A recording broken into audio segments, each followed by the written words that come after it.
Disregarding my unappealing appearance and history of misfortune, my life can be summarized. I was betrayed by a colleague, leading to my demotion, and even my newlywed wife abandoned me. The one mocking my predicament is my attractive boss at this new, lower-ranking position. Stunned like a deer caught in headlights, she whispered to me. This was the first time her unexpected words left me perplexed. My name is Jason, a 28-year-old event planner. I recently got married, no longer a single man. With this new commitment, I believed I had my life in order. But then, an incredible incident occurred. Who requested the champagne for tomorrow's event? We're short. Aren't you mistyping the number? My boss's booming voice echoes through the office. This event I'm overseeing involves enjoying champagne and wine at a city park. I was the assistant in charge of this event. Let me check the order form. As I hurried towards my boss, he frowned at me. He struggles to work with me. Looks play a crucial role in how others perceive us, accounting for a significant portion of first impressions. Regrettably, I was endowed with a rather stern-looking countenance, often mistaken for an expression of anger. Furthermore, my stature surpassed the typical preference, adding to the impression of an imposing figure. My boss, in particular, finds my presence intimidating, and I now approach him with a sense of urgency and desperation. For a brief moment, my boss appeared ready to flee. There was my signature on the order form, but I had not reviewed this document beforehand. Initially, I was excluded from the champagne order. I was at a loss for words. One of my senior colleagues, smirking, called out to me, "You really messed up this time, didn't you? What are you going to do about it?" Despite the critical situation, he was grinning from ear to ear. That's when it dawned on me. I remembered that the person in charge of ordering was my senior. My senior and boss began to whisper amongst themselves. This was not a good sign. My senior is well-liked and has a good standing with our boss. My boss perceives me differently than others, as he dislikes me. I checked with Robert. "Jason, it was your mistake after all." My boss's face turned red with anger as he grabbed my collar. This was to be expected. This was the biggest event of the season. "It's not my fault," I said. I was removed from the wine team. No one cared to listen to my words. Robert kept smirking, looking at me. If he has time to laugh, he should do something. The big day is here, so I've made the choice to reach out to all the wholesale alcohol providers. No matter what I say, I'll likely be held responsible. I almost let out a deep breath, but there's no time for that. I need to do as much as I can with the little time I have left. The event's champagne arrived early in the morning, a true stroke of luck. A supplier I had a good rapport with reached out to liquor companies beyond our local area to help me. Those familiar with this phrase I've been using since college days would understand. Exhausted, I mumbled to myself as I dozed off at my desk. One by one, I could sense my coworkers filing in. They were all amazed to see the delivered champagne. In my drowsy state, I heard Robert's voice. "It's a breeze when I handle it. I can fix my junior's silly errors in a flash." Seemingly unaware of my dozing, he boasted as if he had single-handedly solved everything. My colleagues also expressed their admiration. True to form, Robert's charming looks, eloquent speech, and pleasant demeanor had clearly contributed to his success in life. "Are you napping while Robert's working hard?" Suddenly, I was yanked awake by the back of my neck, my boss gripping my collar, his face twisted in anger. I was promptly summoned to the director's office. Responsible for this blunder, I felt utterly irritated, glimpsing the self-satisfied expression of Robert from the corner of my vision. The message conveyed to me in the manager's office was a relocation to a remote branch. In simpler terms, a step down. However, I recently tied the knot. This poses a challenge. My voice came out involuntarily. I've only been married for 6 months, and my wife is working too. She would also be troubled by a sudden transfer. Do I look like I care about your personal problems? Reflect on the harm you were about to cause the company at your new location. Fix that attitude too. My boss was now calling the new location my demotion openly. A transfer order was thrown at me. The destination was a small branch in a seaside town. I've been demoted from my subleader position as well. My salary will likely decrease accordingly. After leaving the director's office, I immediately sent a message to my wife.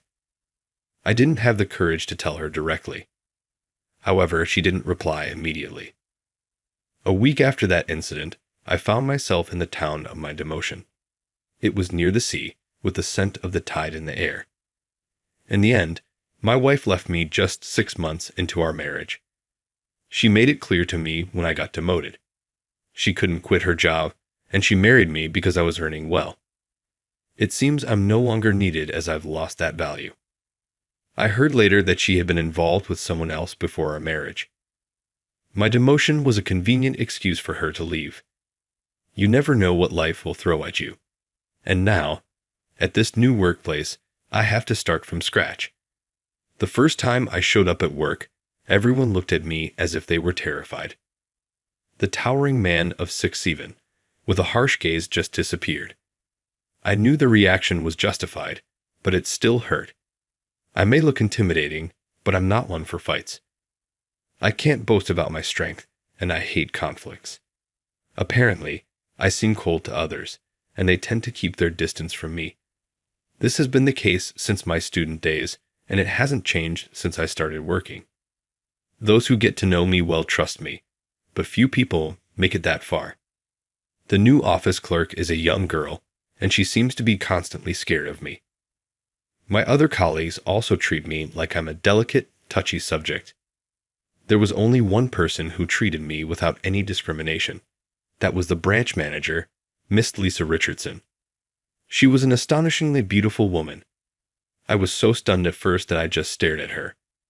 She always had her long hair loosely tied up and wore heels. Her lipstick was always red. She looked both pure and strong. 2 beauty spots lined up under her left eye, and when she smiled, her eyes narrowed in a way that was really charming. On top of that, she was a perfect beauty who was great at her job. She was particularly kind to me. I'm not being conceited. She really was especially kind to me. If I was eating alone, she would always invite me into the lunch group. If I was quiet, she would bring up various topics, trying to bridge the gap between me and the other colleagues. With her help, I quickly adapted to the workplace. It became more comfortable for me than the main office. People are not as they appear, she would tell our coworkers and people in the community while introducing me. In this world setting, it's essential to build relationships with the local residents. From small to large events, our company seemed to handle almost all of them. The office clerk told me that every group we worked with became a regular customer. Recently, I've even received fish from a local lady or dishes for dinner. In return, I get asked to do various things, like cleaning high places or changing light bulbs. For the summer dance festival, we're counting on you to take the lead, Jason. Lisa said to me once I'd really settled into the local community. It appears to be conducted in collaboration with local elementary schools and community associations. I would probably be interacting with even more people than I am now. I wondered, can I really handle such a crucial role? I wondered if I could handle such an important role. I'm anxious about making a bad impression on people I meet for the first time. I don't want to put my coworkers, who have been so kind to me, in a tough spot. It was those colleagues who encouraged me when I was unable to respond right away. It's all right, we've got your back, they all reassured me.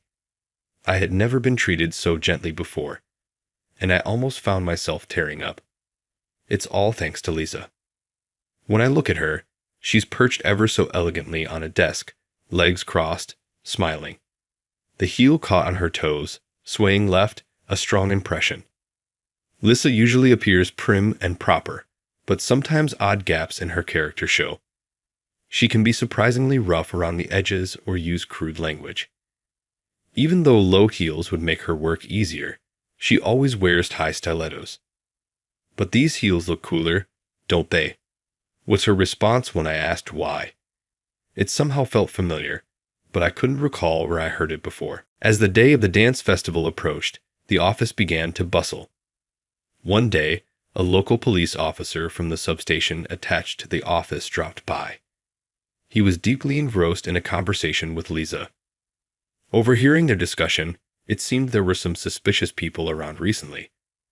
There was an incident where a great scholar was approached by a man with a sinister look who tried to get the child into his car. As soon as I heard sinister look, I knew I was the one under suspicion. Lately, I've been helping local elementary school kids build floats for the parade. Apparently, some of the parents have named me as the unsavory-looking man. Just as I was sighing in exasperation, a man burst into the office with a force that seemed to keep the front door open. He was the president of the Elementary School Parent-Teacher Association. As soon as he spotted me, he approached. "You're preying on the children under the pretense of preparing for the dance festival. You're the worst person." He yelled at me and grabbed my collar. It seems his daughter got hurt. She had a scraped knee yesterday. He was treating me like a complete pervert. He continued to berate me for being ill-natured, unfriendly, and unmarried. I had nothing to say to him. Arguing back in situations like this is futile. I decided to stay silent. "Oh, officer, if you're here, arrest this man immediately." The president twisted my arm and tried to thrust me at the officer in the back with such strong force. Twisting my arm, I couldn't help but let out a cry of ouch. In an instant, the president's hand was knocked away with great force. The one who knocked it away was Lisa. While glaring at the president, she tried to hide me behind her back. There was a height difference between us, so I was not hidden at all. "What do you think you're doing to my subordinate? Stop making unfounded accusations without any evidence." The firmness and conviction in Lisa's words seemed to overwhelm the president. At the time, his daughter was supposedly harmed. I was at the float-making site, surrounded by a bunch of kids. Lisa and other colleagues were at the site too. Even so, this man with his criminal-looking appearance, the president, kept ranting, despite the odds turning against him, making Lisa lose her cool. I believe judging people by their looks is questionable. Just then, from the entrance of the municipal office, we could hear the children's voices saying, "That's right, it's not right." It seemed they were worried about me not showing up for the float-making time and came to the office to fetch me. The children explained my innocence to the president earnestly and started crying, asking him not to bully me. At this, even the president seemed utterly perplexed and scratched his head. "I'm sorry, I lost my cool." He immediately bowed his head and apologized to me. The children looked up at me. I gave them a reassuring smile and said, "It's okay." They seemed relieved, stopped crying, and started to smile. We made up. They seemed happy. That evening, the real culprit was quickly arrested. The culprit was a young man from the next town over who bore a striking resemblance to me. "Why did you stand up for me?" "I could have been the criminal, you know." When we were left alone due to overtime work, I asked Lisa. I'd appreciated that she believed in me, but there was a feeling that she understood everything about me, which was deeply intriguing. What did she know about me, I wondered. Maybe she was a bit inclined to pick a fight. Suddenly faced with my baseless accusation, Lisa stared at me dumbfounded. Then she broke into a gentle smile. With her heels clicking, she made her way over and stood next to my desk. "Did you really forget about me?" She leaned in and whispered, causing my heart to race. Lisa reached out and propped up my chin. She looked straight into my eyes. It was my first time. "Will you remember if I do this?" Slowly, her hands reached out towards my petrified face. Instinctively, I squeezed my eyes shut. The next moment, my cheeks were being pulled with an unbelievable force. What are you doing?" My words were distorted as my cheeks were being pulled from both sides. Lisa chuckled. "Come on, remember it." As she said this, she extended her hand in front of me. A large silver ring was on a finger that was usually bare. The moment I saw it, my memory center kicked into high gear. This ring. What? This ring. It's the one I gave you, right? Lisa watched me, grinning at my surprise. This ring was my first gift for a girl when I was still in middle school. I frequently visited a bookstore where a girl worked. Though I say girl, she must have already been in college. The first time I saw her in the bookstore, I was surprised by how beautiful she was. While I was frequenting the bookstore just to see her, I noticed she was being avoided by the other employees. Perhaps I noticed it because I was facing similar isolation at school. When I listened to the conversations between the employees, it seemed the reason was simply because she was beautiful. Just petty jealousy among women. Short black hair and multiple piercings, her nails were always painted black. Apparently, they didn't like her style. I thought about how tough it must be for her. One day, right before closing, I really wanted to read a book, so I dashed into the bookstore. In the corner of the nearly closed shop, she was crouched down, looking for something. Are you looking for something? I mustered up my courage and spoke to her, which seemed to surprise her. As she stood up, her eyes filled with tears as she looked at me. It was an image I still remember. It made my heart pound. I lost my ring. Indeed, the silver ring she usually wore was missing from her finger. She told me it was a gift from her brother. There was no one else in the store. Silently, I crouched down on the floor and started to help her look for it. In the end, we didn't find the ring. She bowed her head to me and thanked me. I was frustrated that we couldn't find it, but I was happy to have shared that time with her. The next day, when I went to the bookstore, she was not there, and the usual group that spoke ill of her was.